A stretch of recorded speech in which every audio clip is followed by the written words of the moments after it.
algumas flores que nós vamos ensinar no nosso curso de bolo de casamento, que começa amanhã. O valor que está o curso é de R$ 79,99 e vai até hoje à meia-noite. A partir da meia-noite ele já vai subir para o valor de R$ 99,99 que nós estamos falando a semana toda. É esse bolo grandão que está aqui, que a gente vai fazer uma réplica dele, porém com flores mais vivas, mais animadinhas, né? Mais naturais.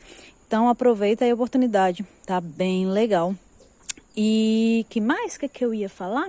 Sim, se você adquirir o curso hoje até a meia-noite, você vai ganhar gratuitamente o curso de massas e recheios que vai começar na semana que vem. Então corre, aproveita que ainda dá tempo de participar dessa promoção. É isso e tchau! Oi gente, vamos lá, vamos iniciar. Primeiro eu vou mostrar para vocês como é que eu monto um orçamento simples, um orçamento básico e que eu acho que assim, é simples tanto para quem está fazendo como para o cliente, tá bom? Então vamos lá. Eu não trabalho fazendo aqueles desenhos incríveis do bolo, levando para computação. Não, eu faço os meus rabiscos. Eu monto mais ou menos um esboço, como vai ficar o bolo, pego algumas coisas que a noiva goste ou que o noivo goste e coloco no meu rabisco. E vou especificando tudo. Mas isso vai ficar mais para a parte do contrato que eu vou explicar na live mais tarde. Vamos lá. Vamos supor que esse bolo que a gente fez para o curso é uma encomenda. Então, já conversei com a cliente, já sei mais ou menos o que ela quer e os bolos que ela quer servir para cada família. Então, ela escolheu 3 bolos. O maior vai ficar para ela e para o noivo, um ou outro bolo vai ficar para a família da noiva, um outro bolo vai ficar para a família do noivo. Eles vão decidir depois. Ok. Então, ficou 3 bolos verdadeiros. E eu vou especificando tudinho aí do lado na hora que eu estou fazendo o meu esboço. Aí, esses meus 3 bolos verdadeiros e 3 bolos falsos. Isso tudo eu vou anotando. Isso é meu esboço. Eu vou mostrar para a cliente depois somente o valor final com um desenho um pouco melhorado, mas sem grandes coisas, do que mais ou menos é a proposta, ok? Então tá, esse aqui é pra mim, é como eu estou colocando e tentando entender o que a cliente quer e tentando formar assim o bolo dela, certo? Então vamos lá, vamos supor, só supor, que a noiva ela não gosta de muitos detalhes, então ela gosta de fita. A gente já faz mais ou menos no esboço algumas fitinhas, ou alguns bordados, ou no caso tu tem que conversar com a noiva. Tem que saber o que ela gosta, como ela gosta, se ela gosta de renda, se ela gosta de flores, se tem alguma coisa que ela queira colocar em relação ao noivo no bolo, se tem alguma piada interna, ou alguma coisa que marcou os dois, algum tipo de flor específica, qual foi a primeira flor que o noivo deu pra ela, ou algo do gênero. Sempre tente colocar coisas da história no bolo, isso é muito legal. Tá, aí vamos supor que a noiva falou, não, eu quero um bolo simples, somente com fitas, e eu vou dar um pouquinho de bordado no meu vestido. Então você pode fazer aquele bordadinho que a gente fez, bordadinho de aplicação, certo? Mais ou menos essa ideia. Até aí, ok, entendemos. Aí a noiva pode falar assim, mas eu quero colocar também algumas flores brancas. Eu gosto muito de flor branca, que eu gosto mais da orquídea rosa, e também vai ser as flores que vão estar no meu buquê. Aí você também pode reproduzir. Aí você vai depois me perguntar, Mel, você vende a flor por unidade ou para o trabalho completo? No final eu vou explicar. Aí tá, fiz o meu esboço todinho, coloquei algumas florzinhas aí do lado, e essa é mais ou menos a média do que eu vou fazer para essa noiva, certo? A ideia do que eu vou fazer para essa noiva. Ok, entendemos. Essa parte aí tudo ok, bolo verdadeiro, bolo falso, alturas, bonitinho, ok. Aí já conversei sobre sabor e já conversei sobre sabor de massa e recheio. Então eu já tenho uma média do que eu vou precisar comprar para fazer essa média de sabor e recheio para esses meus 3 bolos verdadeiros. Então o que eu faço? Eu já tendo essa média, fui lá no mercado, fiz a minha compra e gastei uma faixa de R$ 200 em material para massa e para o recheio. Em alguns lugares é mais, em alguns lugares é menos, mas vamos supor que eu gastei R$ 200 em ingredientes para fazer o bolo verdadeiro, ok? Ingredientes base, trigo, açúcar, leite condensado, creme de leite, enfim, é um ingrediente comestível, eu gastei para fazer o bolo e o recheio, ok? Vamos supor que seja isso, certo? Entendemos? Entendemos. Aí, agora, a gente vai fazer o seguinte. A gente vai agora somar agora os outros valores gastos no bolo. Vamos lá, no meu caso, as minhas bases ficam todas pro cliente. Eu não aceito devolução de base. Então eu já compro aquelas bases brancas, elas já vão inclusas no valor do bolo. Então eu vou ter que cobrar a base que vai e as bases internas, que são aquelas que eu coloquei embaixo do bolo para fazer a estrutura. Então tudo isso eu vou cobrar. E vou cobrar também o isopor, porque o isopor também vai pro cliente. Aí você fala, Mel, e o cliente joga fora? Sim, ele pode jogar fora. Eu não suporto a devolução. Então eu prefiro 1000 vezes colocar tudo dentro do orçamento e assim vai pro cliente, eu não tenho dor de cabeça nenhuma depois. Então vamos lá. Eu gastei R$ 80 em base, entre a base grande e as bases menores, certo? R$ 80 em base. Eu gastei R$ 35 em isopor, ok? Eu acho que até aí deu pra entender? Ok. Aí, eu fui fazer alguma coisa, somar, eu acho, alguma coisa ali, gente. Desculpa a demora.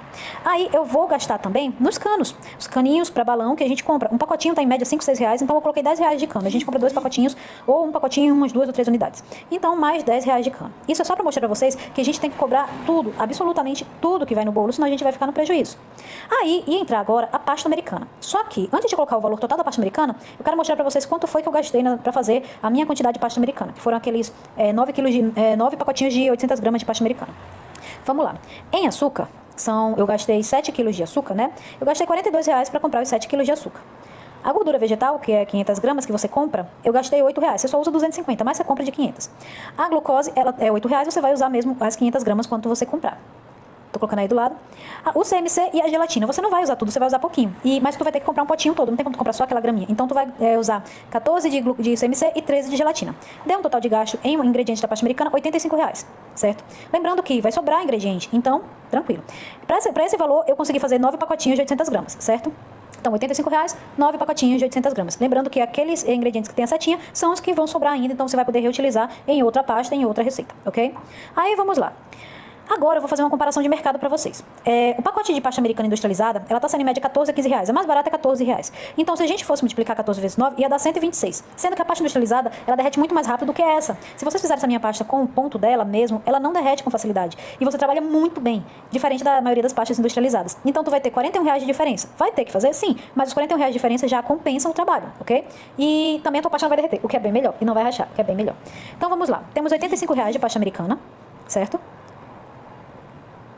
E vai entrar agora os 45 reais em blindagem. Eu coloquei 3 barras de chocolate, porque eu prefiro sempre que sobre do que falte.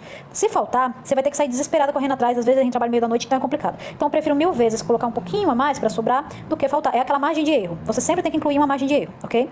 Aí vamos lá. Nesse bolo eu teria que transportar ele.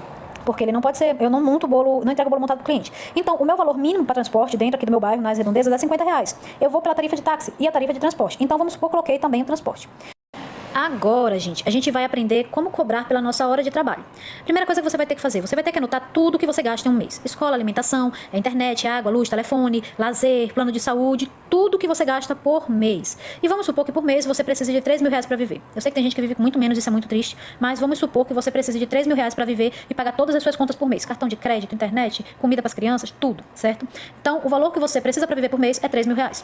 O que é que você vai fazer? Você vai estipular quantos dias você quer trabalhar por mês. No meu caso, eu estipulo 5 dias por semana, porque isso inclui tudo, limpeza do ambiente, compras, compra de material mais distante, então todo o tempo gasto no processo para trabalhar com o bolo, eu vou colocar aí, certo? Então eu tenho 5 dias por semana trabalhando, por mês eu vou ter uma média de 20 dias de trabalho, certo? Então eu também vou estipular quantas horas eu preciso trabalhar por dia, certo? Para fazer o meu plano de trabalho. E essas horas, como eu falei antes, inclui comprar material, limpeza do ambiente, organização, limpeza de forno, de geladeira, tudo do seu local, entendeu? A hora de trabalho não inclui só você, não é só você ficar sentado trabalhando naquilo, inclui tudo, abrange tudo, a limpeza, a organização, tudo. Aí o que você vai fazer? Você vai pegar as suas 8 horas de trabalho e vai multiplicar pelos seus 20 dias mensais. Então você vai ter 160 horas por mês, ok? De trabalho. É bem simples. Se não estiver entendendo comigo falando, vocês podem fazer sozinho. Aí você vai pegar aqueles 3 mil reais que você precisa para viver por mês, para pagar todas as suas contas, certo? E você vai dividir esses teus 3 mil reais pelas 160 horas. Eu não sei porque eu coloquei o 00, foi sem querer, foi na onda. Você vai dividir os 3 mil reais pelo seu tempo mensal de trabalho. E você vai ter 18,75. Os 3 mil reais que você precisa, você vai trabalhar 5 dias por semana, 20 dias por mês, 8 horas por dia, ok? Tu vai pegar as suas 8 horas, vezes 20 dias, vai dar 160 horas. 3 mil dividido a 160, 18,75. Ok. Aí agora, gente, o que a gente vai fazer? Você vai pegar os seus 8 dias por semana, 5 dias, né? E você vai multiplicar os seus 8 por 5. Aí você vai ter 40 horas de trabalho. As suas 40 horas, você vai fazer o seguinte, você vai pegar o 18,75, que é o valor de 1 hora, e vai multiplicar por 40, certo? E aí você vai ter o valor final de 750 reais. Esse é o valor do tempo que você levou para trabalhar nesse bolo, ok? Então você vai colocar no seu orçamento e você vai somar tudo. E por fim, somando todo esse gasto, tudo, você vai ter 1.255. Esse é o valor final do bolo? Não, não é o valor final do bolo. Esse é o valor de gasto. Aí você vai ter que fazer a sua pesquisa de preço, consultar com algumas outras confeitarias da cidade, ver quantas as pessoas estão cobrando, ver a margem de erro, e aí você vai ter que realmente pesquisar quanto está valendo o seu bolo. O que eu ia falar das flores? Tem gente que já inclui o valor de hora de trabalho nas flores. Eu, às vezes, faço isso quando é poucas flores, quando não, eu cobro a mais, né, a flor por unidade. Mas aí é uma questão para mais para frente. Eu acho que é interessante você incluir as flores também no seu horário de trabalho, na sua hora de trabalho. E por final, você pode estar estipulando mais ou menos uma média de preço entre 1.500 a 1.750 ou mais, tá bom?